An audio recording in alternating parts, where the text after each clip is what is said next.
Welcome to my YouTube channel. I'm so happy that you stopped by today, and I hope that you are healthy and doing well. So with that, I want to tell you about something that I was thinking about. All right. So we all know that there's a lot of people on medications. All right. There's a lot of medications. So I was sitting here thinking, how can medications alter your thinking? How can they alter your thinking mind? And then I started to throw that idea around. And I Googled, I am not a medical professional. I'm not trained. This is for entertainment purposes only. This is me asking the tarot cards for guidance on something I was thinking about. That's what this video is about. So if you're looking for medical advice, this is not your channel. So I came across some kind of a guide on antidepressants, and you might want to talk to your healthcare provider about the risk of treatment with antidepressant medications for serious conditions such as depression and mental illness. So one of the things that triggered me was that you could have antidepressant medicines, may increase suicidal thoughts or actions in some children, teenagers, young adults within the first few months of treatment. And I thought, really, a powder, a bunch of chemicals in a pill, you swallow it and it changes your thinking? Well, if that's the case, then what causes thinking? What causes thinking that a medication can determine what you think? So I was fascinated with this. So I started to do some more research. And statins, I'm not sure. I don't know what these drugs are used for. I'm not a medical professional. But I saw that there was something called Statin Rage. And this included being on statin with, could be unfounded. I'm just stating what was out there on Google, which may not be accurate. This is just entertainment only. For entertainment purposes only. Statin rage is irritability, homicidal impulses, threats to others, nightmares, and road rage. Can a medication actually alter who you are? Now think about the placebo effect, right? Because we all know that. That study was done years ago where people were given sugar pills and told them that, you know, this is going to cure your whatever your condition is, and an interesting percentage of people got well. They improved off a sugar pill because they felt like the brain believed in that, the thinking mind. Now remember, there is a lot of ancients or history that indicates you are what you think about, right? You create your reality through your thoughts. Well, if it's that powerful, and there is a bunch of chemical composition in a little pill you take that determines how you think, it controls how you think, is this mind control? Weird. And how do you do this?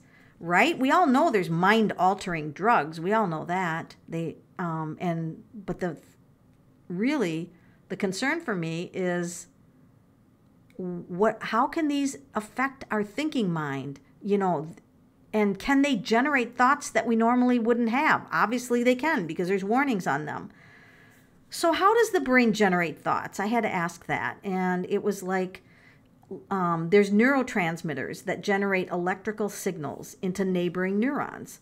And when you get like billions of these going, it generates the creation of a thought. Now science doesn't know this for a fact. These are theories.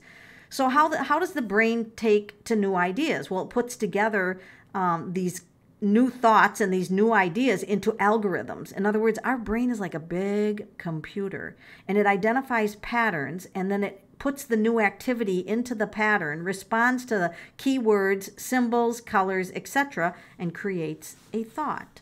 Now, we all have like 86 billion neurons shooting messages to neighboring neurons. And what does the brain need to work? Glucose, which is a form of sugar, right? GLUT4 puts its little stickers out and grabs the glucose, and that's what your brain needs, about 25 grams, for your brain to stay healthy, to keep firing. So who would have known that the brain needs sugar? Oh, wow, sugar high, right? The brain needs sugar in order to fire properly. So it uses these molecules called ions to fire, which causes the electrical signal to turn into a chemical signal. And then these neurotransmitters allow the cells to talk to each other. It's like a telephone. Hello, are you there? Yes, I am. And then when these fire, it goes down a path and boom, shoots into a gap, right? And then it's grabbed on by another, by the next ion in the chain. And so it's playing a game like telephone communication, right? And it's powered by adenosine triphosphate, ATP, in other words, and the mitochondria or chondria burns glucose. Everything comes back to sugar. So there is a chemical process, and it's electrical chemical process in how we generate thoughts. And if these medications interfere with that, then it would interfere with our thinking, right? And so I want to go to the tarot cards because I've never asked the tarot cards how these medications change the thought process. And so I'm really hoping, because I don't have a medical degree or any understanding of how the brain works, I'm really hoping the cards can speak like a third grader to me. No offense to third graders. Maybe I should say kindergartner. So that I can understand this. I want to understand this because it just blows my mind that you can take a little pill with some chemicals and suddenly you do things you normally wouldn't do. It literally can change who you are. And how many people in this country are on medications? And does our medical community have enough science knowledge or study to know what that's doing to your thoughts? Do they even study that? I mean, obviously they do. For some medications come with a warning, hey, suicide. But what if the one causes you to do violence to someone? That should be like pulled. We shouldn't have those medications out there, right? We have enough violence. So I want to ask the cards.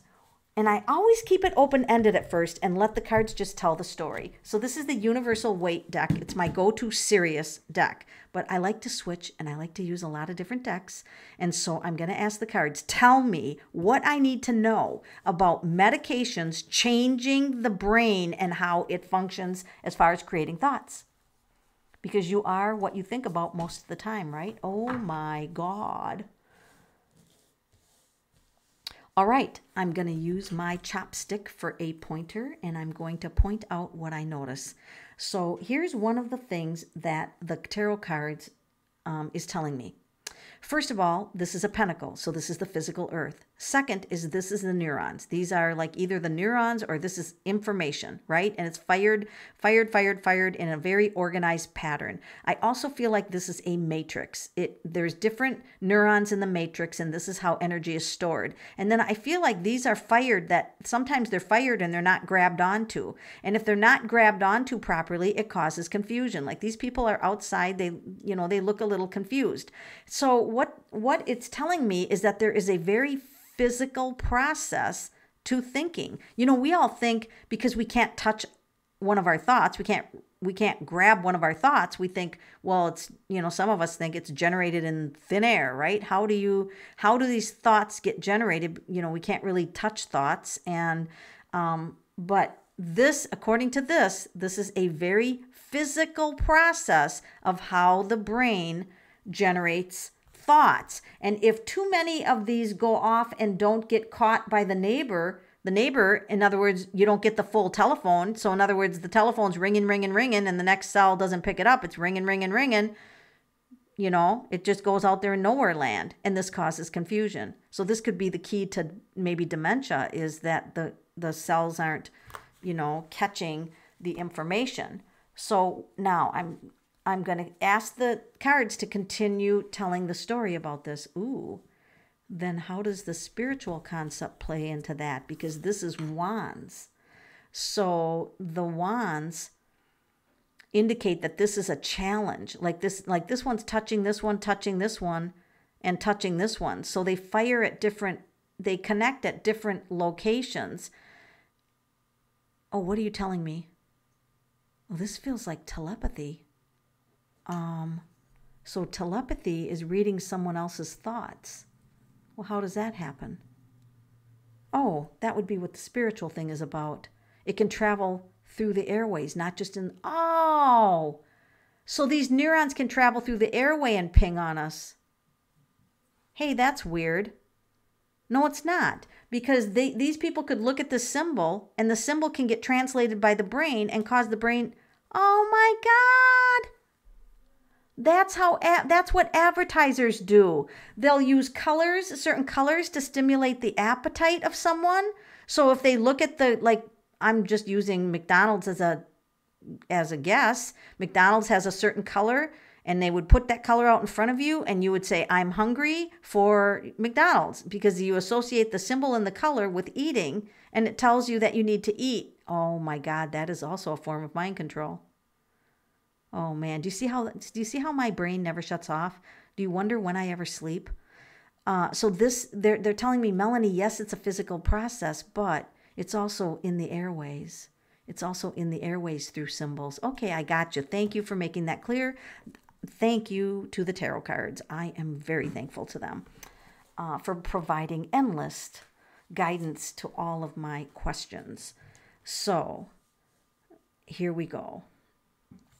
So the information is sometimes handed down. Oh, that's how people talk to spirit guides. Because how does a spirit guide come into my thinking mind? Oh, yeah, because mediums use their brain to communicate with spirits. So the spirits have to come into the brain. How would a spirit get into somebody's thinking mind? Oh, man, I'm going down a deep hole. You guys just bring a chair up. Go, put this on pause. Make yourself some popcorn. Get yourself a soda or whatever you drink and sit down, because this is going to be a show. I don't know where this is taking me. That's one of the things when I go down these rabbit holes, I never know where they're going to take me. All right, this is telling me that the message can come from spirit and go into physical form through a cell. See the double line? See that there is a double lining here? This is like a cell, and the cell contains the symbol of the information, and then the brain converts the symbol into the language based on the brain's familiarity, from how familiar the brain is. In other words, if somebody said a Spanish sentence in here and you don't speak Spanish, it's going to come into your thinking mind, and you're not going to know what to do with it because you don't have a reference in your computer or your brain computer for Spanish. But if you would learn Spanish, now you'd have a reference. The Spanish would come in, it'd send it to that piece of the brain, and then you would have a reference for that symbol.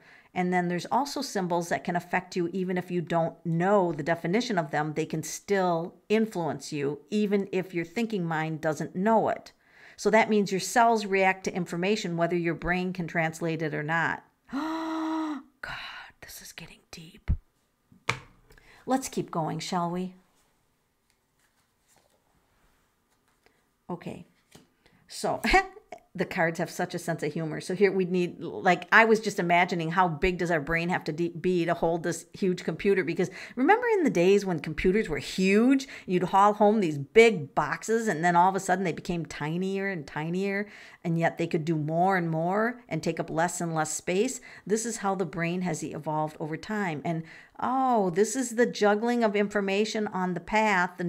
It's constantly a stream of communication from one cell or one, whatever you want to call these, to the other. There's a constant flow of information, and information doesn't necessarily take up more space because you can't say, oh, well, I'm going to get a mason jar and store my information in there. It doesn't have space. It doesn't take up space. So you don't need, when computers need a large hard drive to carry more information, the brain's a little more efficient than that. You don't need a larger brain to carry more information.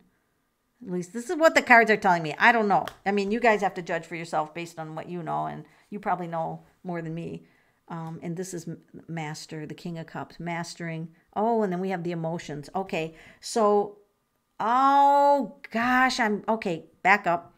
The medications can cause us to be off balance on how this information gets, in other words, it gets interfered with. The information gets interfered with, so it's not clear information anymore.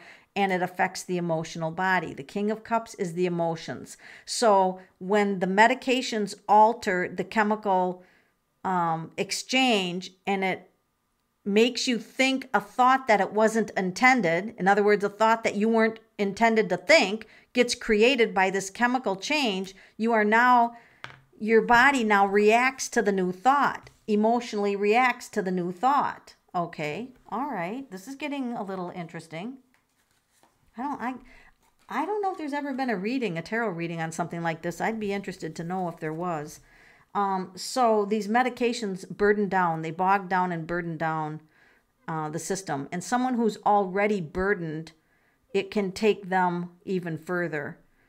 So it can take what's supposed to be a logical function, have it malfunction, and now it creates a burden in the human being because it's altered our thinking.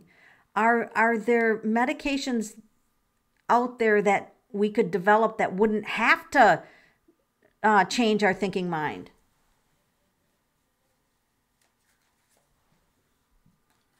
So we have to wait for that technology. We don't have it yet. It's off planet. Off planet.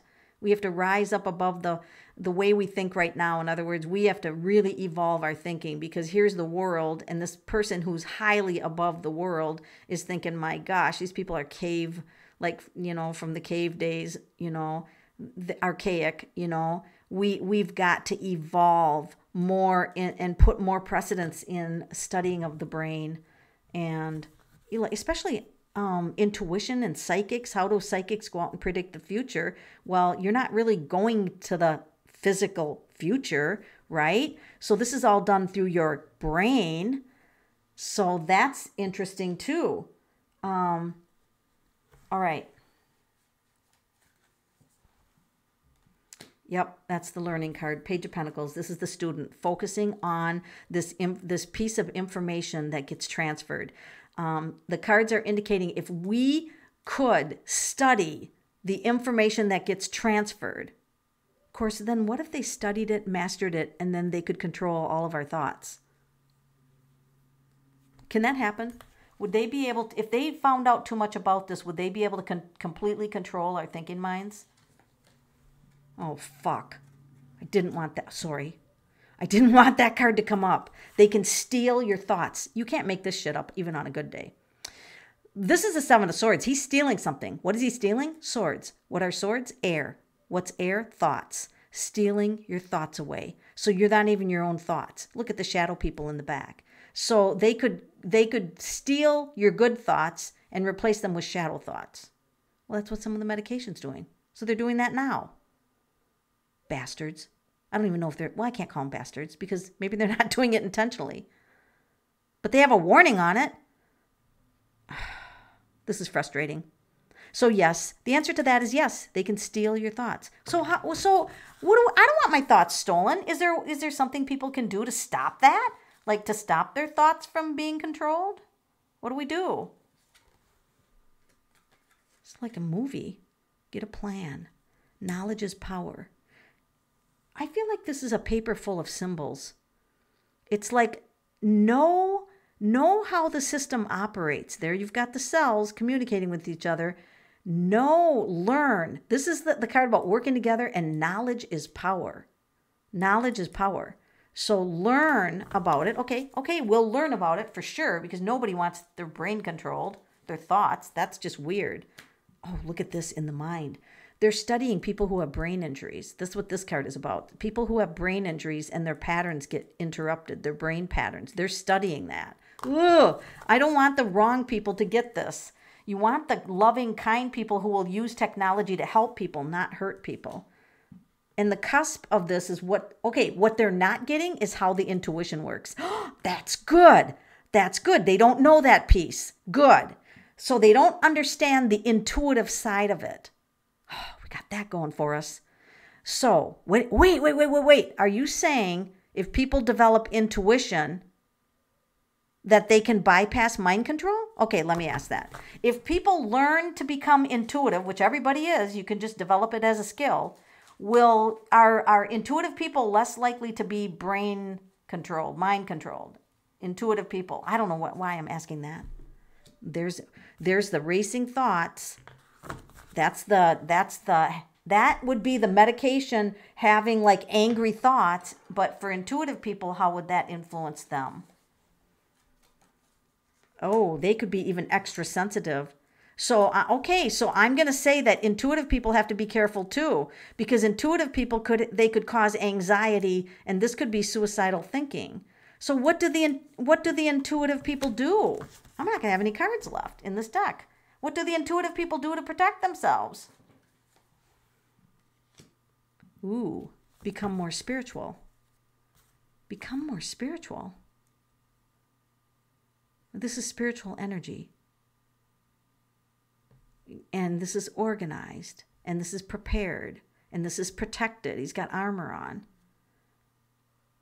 There must be some spiritual teachings that address this. Do you think that this was done years ago, like centuries ago, and people learned and we lost the knowledge on how to protect the thinking mind? Do you think that that could be possible?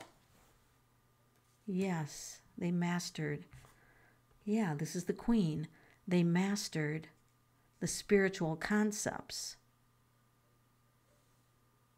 Well, you know, when you live a spiritual life, you're somewhat evolved. You see the world a little differently than the rest of the people. You're not just like the common everyday masses. You actually ponder things differently. So this is somewhat of a spiritual message here. I'm gonna keep going. I don't care if I run out of cards. I'm just gonna keep going with this. I'm afraid to switch decks at this point. So you interrupt the process. When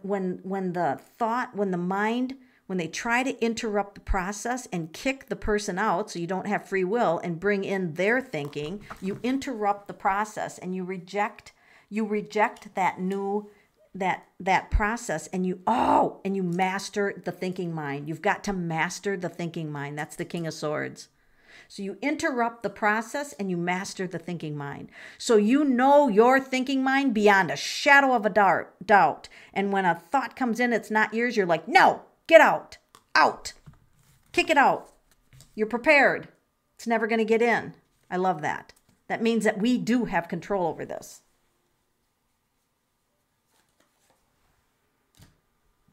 And that's the way to enjoy and love your life, is not to be so influenced by the symbols, which are, okay, they're telling me that here's a symbol. The symbol goes into your mind. It can generate a thought, and the thought creates an emotional response. So if you can identify your emotional responses, master what you, instead of just having that thought, knowing that your thought generates an emotion, mastering your thinking mind will make you emotionally stable. Oh, I love that. So we have to do like a little bit of mind training or something like that.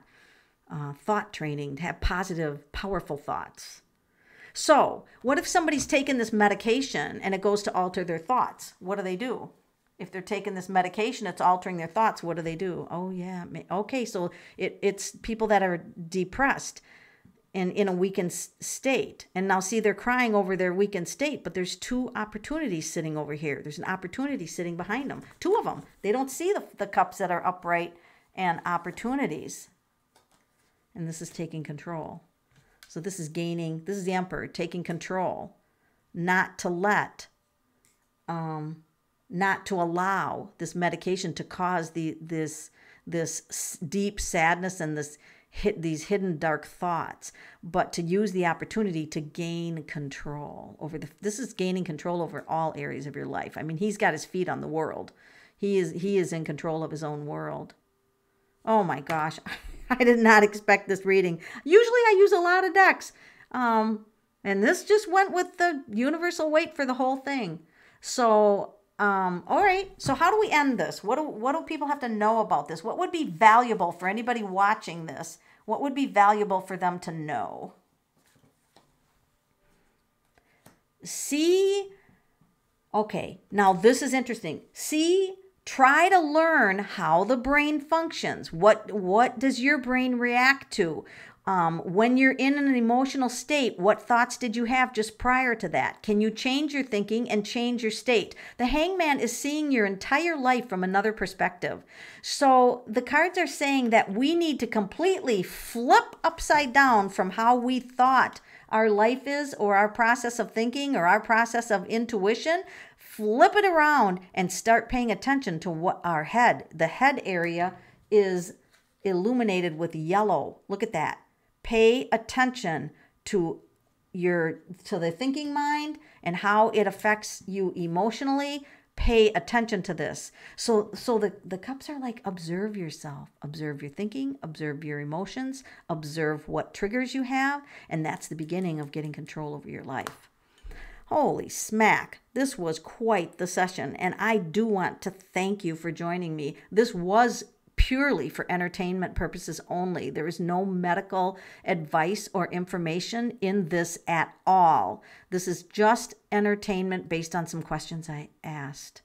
So if you might think of questions that I didn't think to ask, please post them in the comments. What are your thoughts about this? I'm excited to hear, and I'm so glad that you smashed the like key and subscribe if you're interested in these videos.